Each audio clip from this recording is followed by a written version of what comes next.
ఇంకొక విషయం కూడా నేను మీకు చేయదలుచుకున్నా. గతంలో ఒక 2.5 సంవత్సరం కిందట అప్పట్లో రామోజీరావు మీద కోపం వచ్చి నేను కూడా ఒక ఛానల్ స్టార్ట్ చేయాలని నేను ఒక నిర్ణయం తీసుకున్నాను.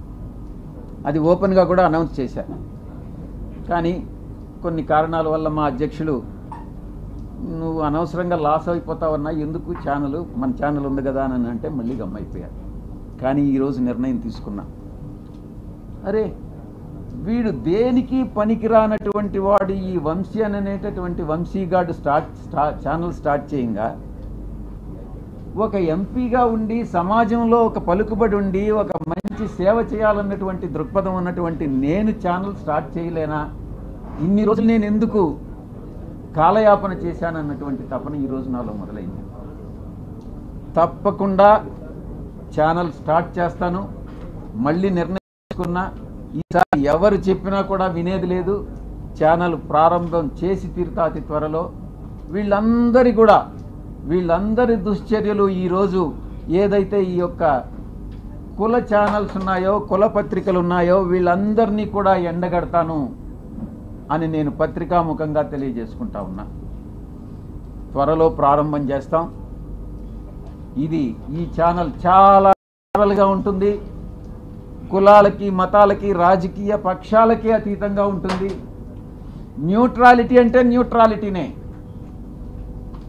విజయసాయిరెడ్డి ఏ రాజకీయ పక్షంలోనైనా ఉండొచ్చు, కానీ ఛానల్ వచ్చేటప్పటికి న్యూట్రల్ ఛానల్ మాత్రమే మెయింటైన్ చేస్తాం, న్యూట్రాలిటీ మెయింటైన్ చేస్తామని నేను సవినయంగా తెలియజేసుకుంటా ఉన్నా. ఇక బడుగు బలహీన వర్గాలకు సంబంధించి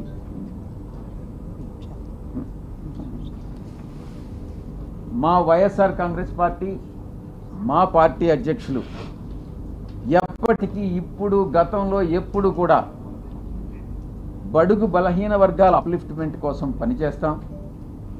తప్పకుండా రాబోయేటటువంటి 5 సంవత్సరాల కాలంలో 2029 ఎన్నికల్లో మేమే అధికారం కైవసం చేసుకుంటాం. ఈ యొక్క ప్రభుత్వం చేస్తున్నటువంటి తప్పులన్నీ కూడా స్టార్ట్ అయినాయి. ఇచ్చినటువంటి హామీలు నెరవేర్చలేనటువంటి పరిస్థితి. ప్రతి వారం, ప్రతి నెల కూడా కొన్ని వేల కోట్ల రూపాయలు అప్పు చేసేటటువంటి పరిస్థితి.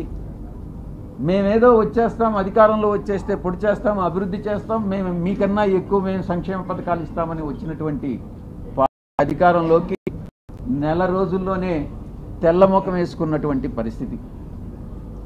కాబట్టి నేను ఒక్కటే చెప్తా ఉన్నా, ఇది ఒక అంతానికి, ఈ ప్రభుత్వ అంతానికి ప్రారంభం మొదలైంది. కాబట్టి మ్యాటర్ ఆఫ్ టైం.